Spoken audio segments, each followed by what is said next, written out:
Well, hello there again, everybody. Boyd here with you, and welcome back. Well, I'm starting a new little build here series for you guys. This is from a popular television series back in the 1980s called V, or V for Visitors. I really enjoyed that series when it was on. It was really kind of cutting edge at the time. They did a great job with the special effects, especially for a television show back in the day. And kind of ever since then, I've been kind of looking around for some models. You know, they had the really cool little shuttlecraft type vehicles. They had a fighter type, a troop transport type ship, and a tanker type. And then, of course, they had the big motherships. And what I'm going to be working on here first is I've gone ahead and printed out this little fighter type ship from some free files over at the Cults website. And this is a really nice little kit once you get it all printed out. I printed this on my Uniformation GK2 printer. It did a really nice job on it. The model is really accurate. It looks really close to the way it looked on the screen. We've got some nice little detail here. We've got the opening hatches. You've got the option of building this in flight or in a landed mode, so I'm going to build it with the landing gear deployed. You've also got some weapons options, whether you want to have the little blasters deployed or not. So we'll go ahead and add those on. But yeah, it's a pretty simple little straightforward build here. We're going to have some fun putting it together and then painting it. And then I had my friend Jerry at HD ModelWorks make these nice little markings, decals that are in scale for it.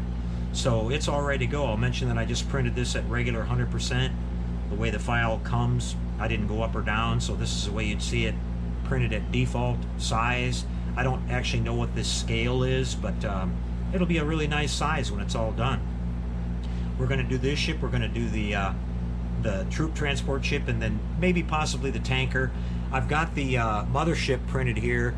This was from a different set of files over at a different website, and right off the top of my head I can't remember where, but I printed this on a different printer as well. I used my FDM printer for this, and you can see it did a nice job. This comes in two pieces, a top and a bottom, and so we'll be doing some nice detail painting and mounting this on a little stand. But that'll be a different video.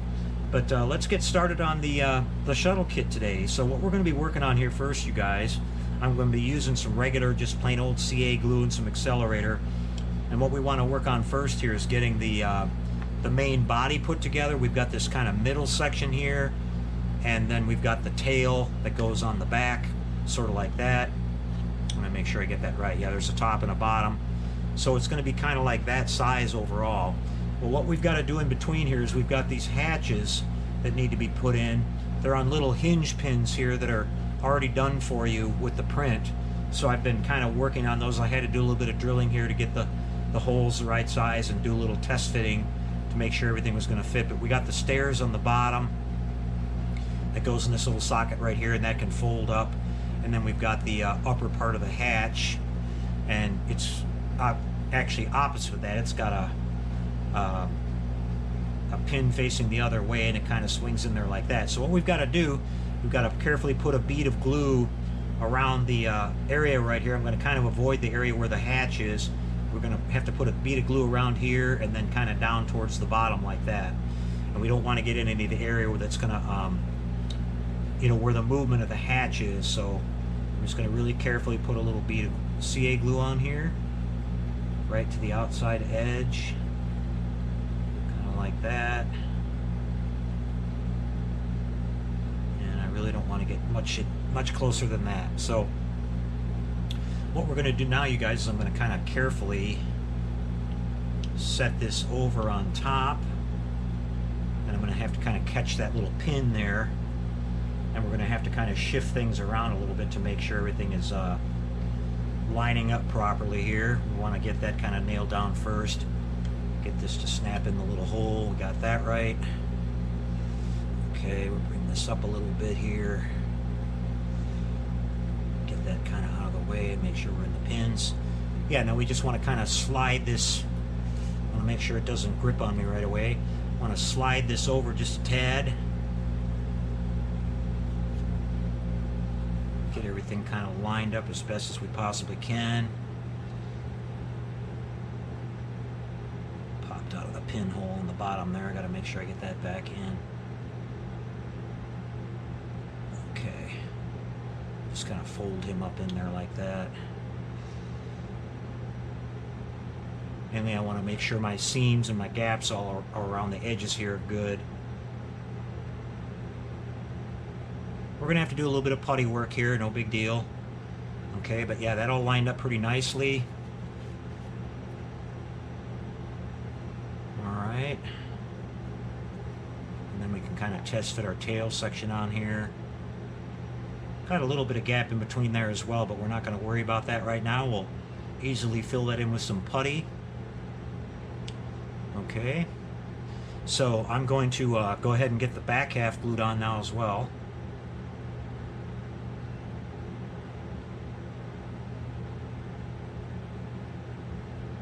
Got to work pretty fast with this CA glue.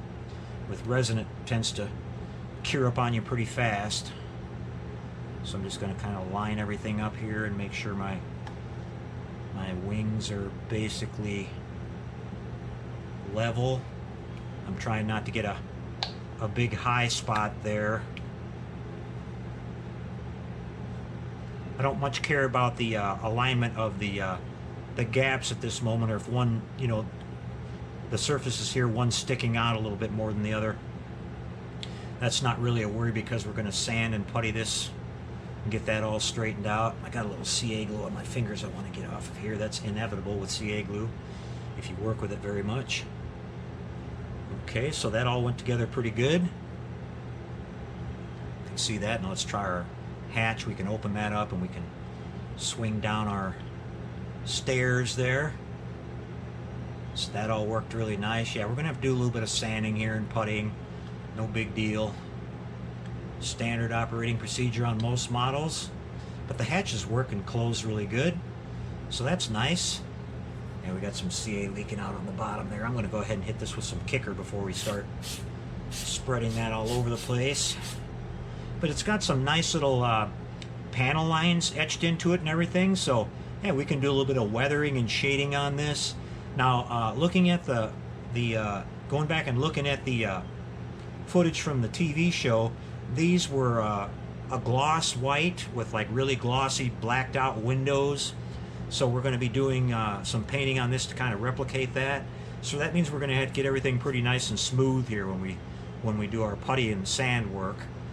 So we get a nice finish on that. We'll seal everything up. We'll put the markings on it, put a nice clear coat on this, and it'll look pretty good. So what I want to do next, guys, is take a quick break. I'm going to get set up to do the putty work here, and we'll take you through that process and get this thing all slicked out and looking smooth. Be right back. Okay, everybody, we're back again here, and we're going to be dealing with getting some of these seams taken care of. You can see here on our little model that we've got some pretty substantial gaps from the middle section to the rear. The middle to the front's pretty good. You know, we don't have to worry about a whole lot going on there, but these gaps are a little bit wide even for you know, some putty to take care of here. So I want to show you a nifty little trick that works with these resin models. And what it is I'm going to be using some of my UV curable liquid clear resin here. I've got this nifty little applicator with a fine tip on it. So what we're going to do is we're going to run a little bead in these gaps right here, and we're going to kind of fill those in. Now what I really like about this stuff is that you can cure it instantly with our little UV flashlight here, and then it's really sandable after it cures. So it'll, when we run our sandpaper over here, it's going to feather edge and smooth out really nice. Then we can come back after that with some regular putty and do our cleanup work. So I'm going to just show you how I do this here. This is kind of hard. My hand's going to probably shake because coming out of this fine tip, you really got to squeeze pretty hard here to get it to come out. But I'm just going to run a little bead down this little gap here. And then we're just going to kind of give it a second to kind of capillary action to let itself settle in there a little bit. Okay. And then just before I go ahead and cure it, I'm going to wet my fingertip here, and I'm just going to run it over it like that just to kind of smooth it out. Alright. Now we're going to go ahead and cure it. This takes about maybe 15-20 seconds.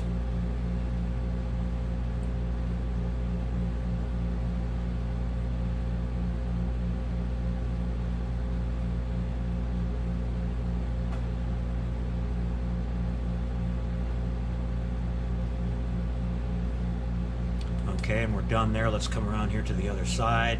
This one's not quite as bad, but still, I don't like to try to fill huge gaps with putty, because that's not, putty's not meant to be a structural thing.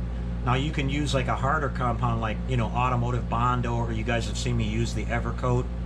That's some pretty strong, robust stuff that will hold, structures and things, but your basic putty fillers and all that are not designed for that. They're designed just to fill minor, dips and pits in the paint finish work or primer work. So, but this stuff is incredibly strong, and it's not really a glue. It's not really, going to bond. It does have a little bit of holding power, but it's not going to bond. But once we sand this all down and then cover this up with putty, it'll be just fine. It'll never crack or fall out. Same thing, I'm just going to kind of smooth this out a little bit, just like that.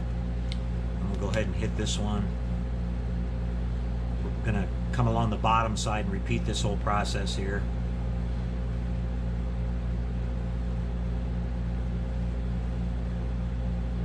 So now what we've got, you guys, we've got something pretty strong filling that gap. I'm going to have to go over this outer edge here a little bit again. But also we won't have to use, it won't take nearly as much putty to go in there and, get that covered up. We're mainly looking just to smooth it out. Okay, let me go ahead and put a little bit more.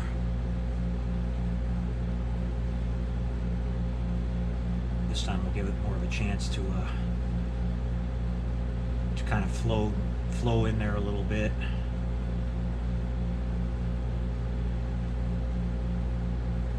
This was a little tip that I picked up from Chris Cortell on the Classic Plastic channel. He was always coming up with neat little tricks that work like that.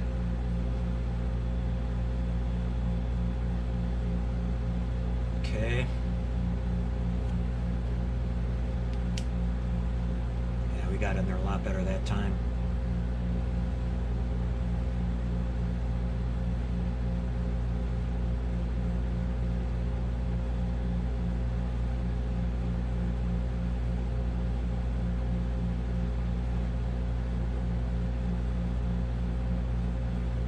Okay, now we're going to flip it over and do the same thing on the bottom here. This time we're going to, I don't know if I have to do anything in the middle there. That looks pretty good. We're just kind of in the outer wings here is where we had the main issue. More so on that side. This one's not too bad. Just kind of going to go about halfway down.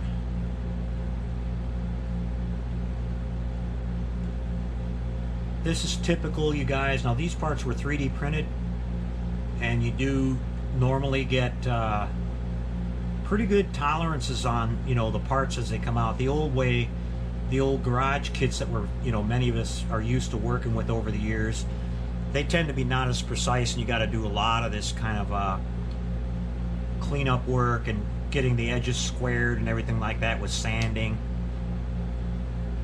But it's just all part of modeling. Like I said, you're gonna have to do that even with kits right out of the box, plastic model kits, when things aren't perfect.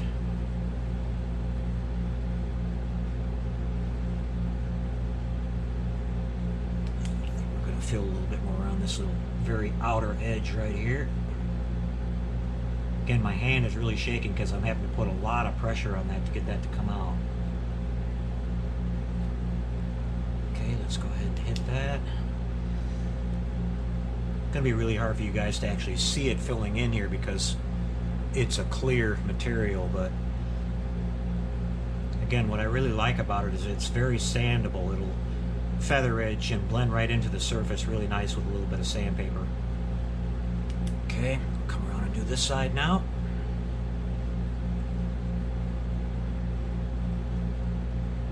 This got a little bit of gap up in this area here too. This works better if I do this with two hands.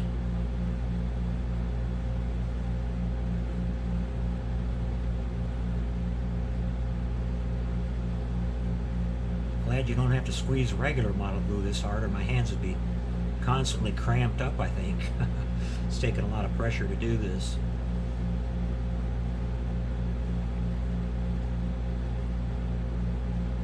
There we go. I made sure I put a little extra in there that time. Okay, so we're pretty much done with this stuff. Just smooth that out one more time.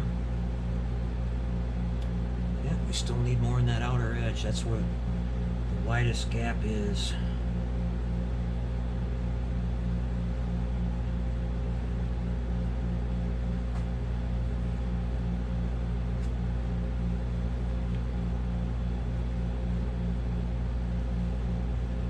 There, I think we look good that time. Huh? You can see it flowing in there, you guys. You can see it sinking in. So I'm just... You don't want to put this stuff on too thick either, or it won't cure in the middle of it. There, I think that looks pretty good.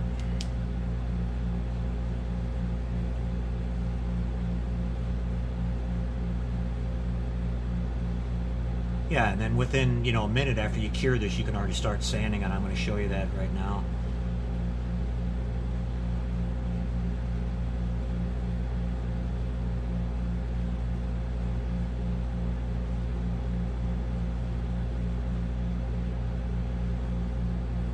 Okay, I think we can go ahead and start doing a little bit of sanding now. Let's get this secured and out of the way.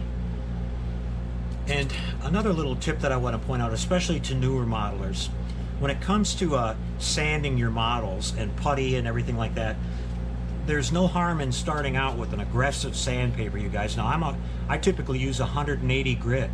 This is, you can buy this sandpaper here at your local parts store.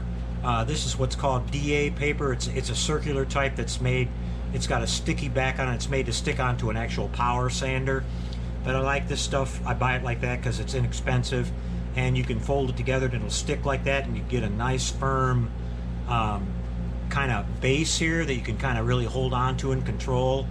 And the reason I like to use 180 is because you can get aggressive right away and start leveling it down.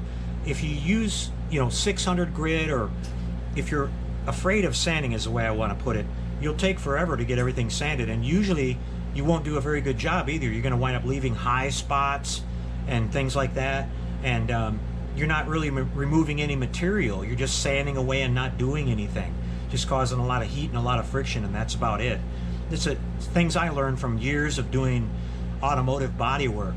But the only reason I would recommend not using this type of a paper when you start your body work or your putty work or whatever is if you've got a lot of really intricate detail around it that you don't want to lose. Obviously, this will start removing all that, so you just kind of have to be selective about when and where to use it. But in a case like this, where we're just going with these flat surfaces, we do have a couple small little panel lines that are here. Once we do all of our puttying and sanding and everything, I'll just come back in with my scribe tool and put those back in.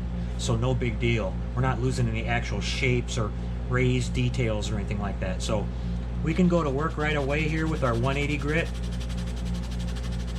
Okay, and you can see I'm removing material right away, you guys. You can see it's actually doing something. This is something that many that are new to the hobby don't quite understand right away, and they really spend a lot more time than you should doing your sanding work. And oftentimes you're not even really doing anything. You're not removing enough material, and like I said, you wind up with high spots and things like that. But you can see how nicely this, I'll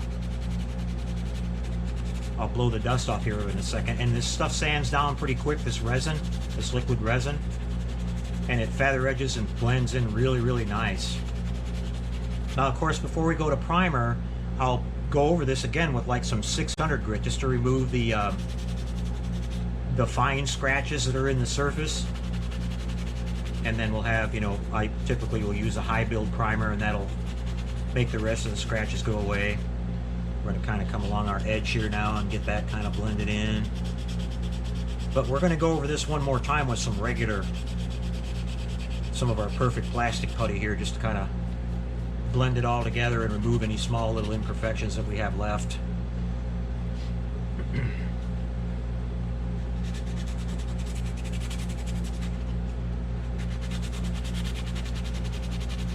And you can see that powder coming off there. That's the resin.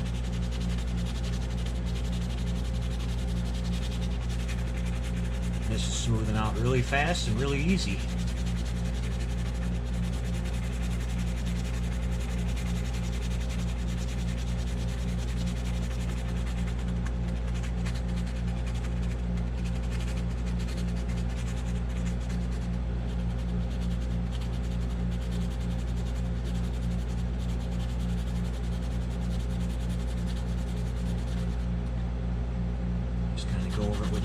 every so often to kind of feel it. Get this outer edge just like the other one.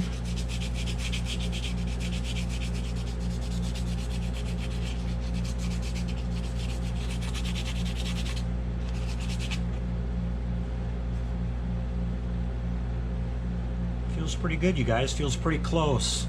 I think the rest of our regular filler putty is going to take care of it.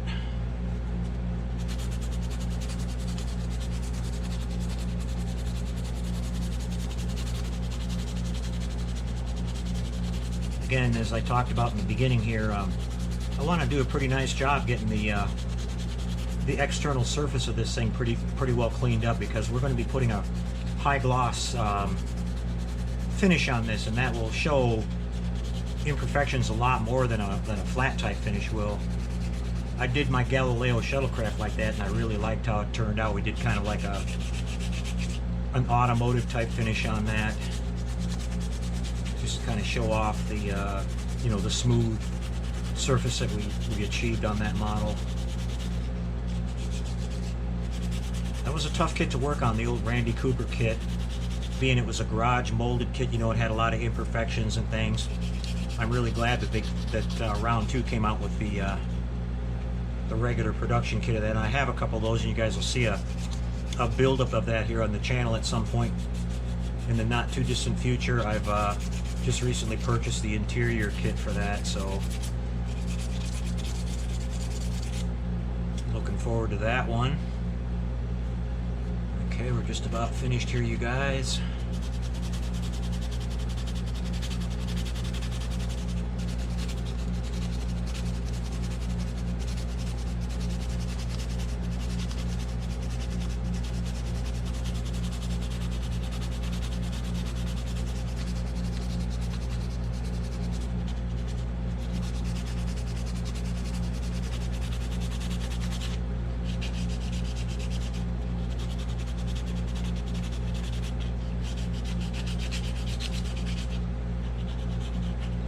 On models, I like to pretty much go around and sand all the edges just a little bit, so they don't have that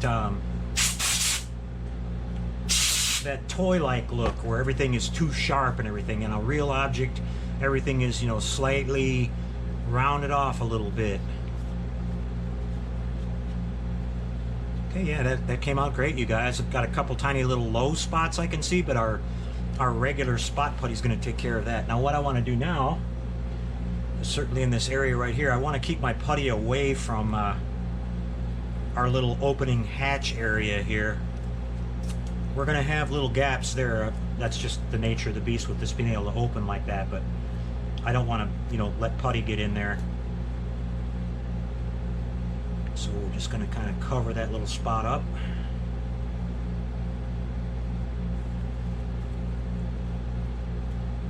The other side we don't have to worry about. So okay, now I've got my perfect plastic putty here, my good old standby. Love this stuff. Let me get rid of the crust there. It's water based, so you can do easy cleanup. You can blend this in really easy. If you make a mistake, you can get rid of the excess putty really easy. We're just going to lay a bead down. Not worried about making it look too pretty right off the bat.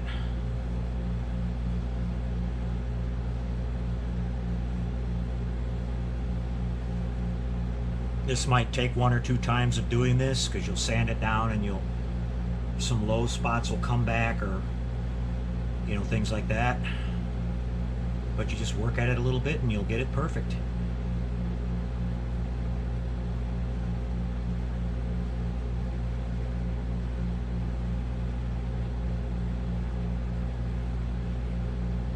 I like to kind of taper off the edges a little bit so we don't have to sand as much when it's time to clean that up. Okay.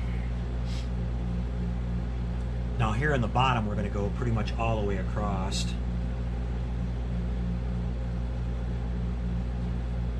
Because we've got a little bit of a seam right in there. I'm going to do that part. with my hobby knife here because I don't want to get too much putty up in those little nooks and crannies and have to work extra hard to get that out of there. I'm going to try to control the putty a little bit better. I'll just use my hobby knife to apply that.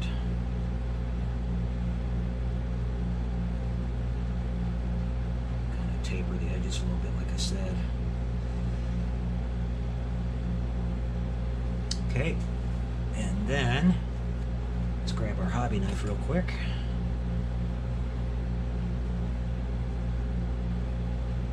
Just kind of spatula it on there.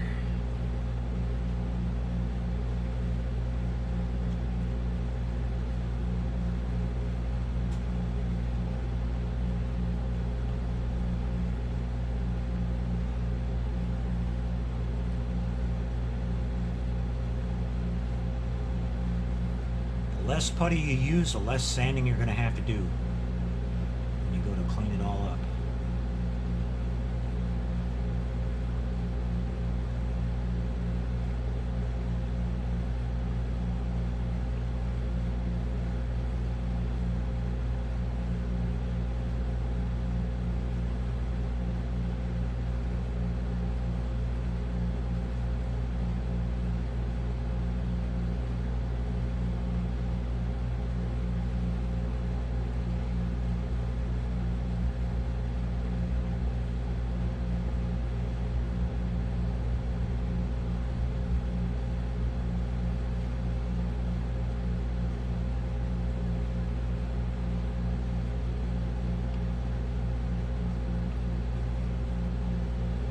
Spot.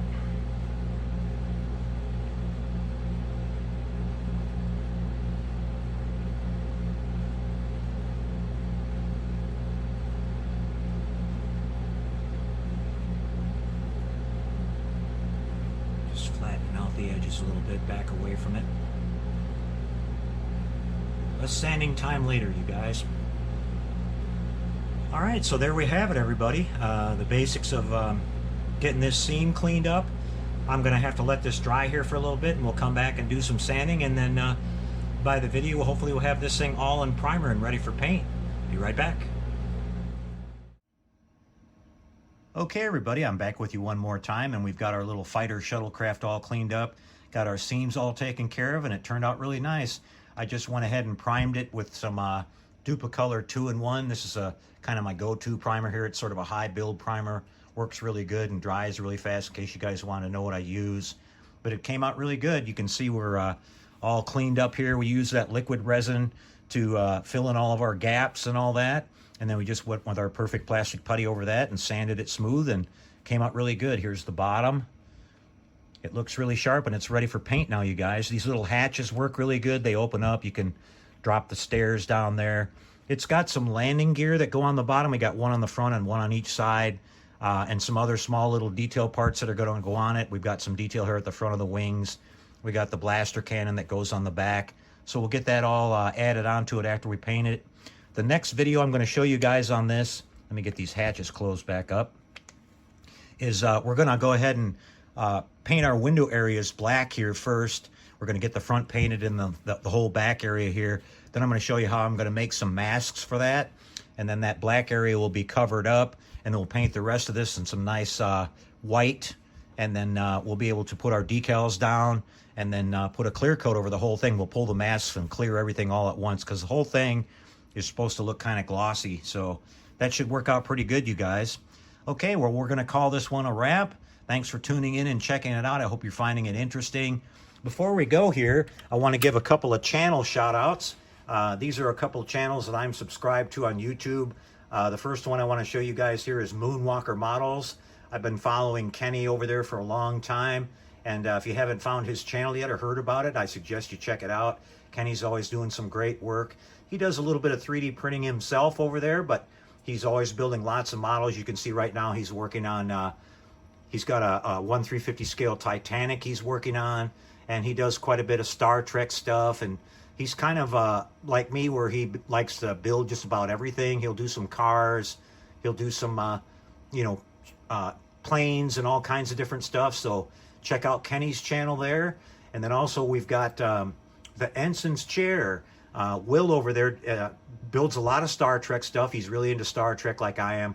Currently, he's working on the 1350 USS Grissom kit, doing lighting and everything on that. But he's got some really cool projects going on. He's got a 1350 Enterprise refit he's building over there as a tribute to Ian Lawrence. A lot of you guys might know Ian. He's a modeler from England that passed away recently. Used to do some beautiful Enterprise refit builds and other type stuff. So check out Will's channel over there. He built a beautiful Klingon bird of prey a while back that he took to Wonderfest. It was a beautiful model. He's working on a 1/350 scale, or actually a 1/250 scale USS Reliant that he's doing some 3D printing on and doing some modifying on that. So really interesting stuff, guys. Stop by there and check it out. Subscribe to the channel if you like it. And I'd like to see these channels grow. Will's kind of new. I think he's been around for about a year or so, maybe a little longer. And be great to see him get some more subscribers. So check it out, you guys. All right, well, we'll see you next time. We'll be back with more on our little V build series here. We'll finish up the little shuttle. Then maybe we'll work on the mothership for a little bit. And I'm currently printing off the other one of our little shuttles we're going to do here, which is going to be the troop transport. So you'll see that as well. We'll see you next time, everybody. Until we do, take care and happy modeling, everyone.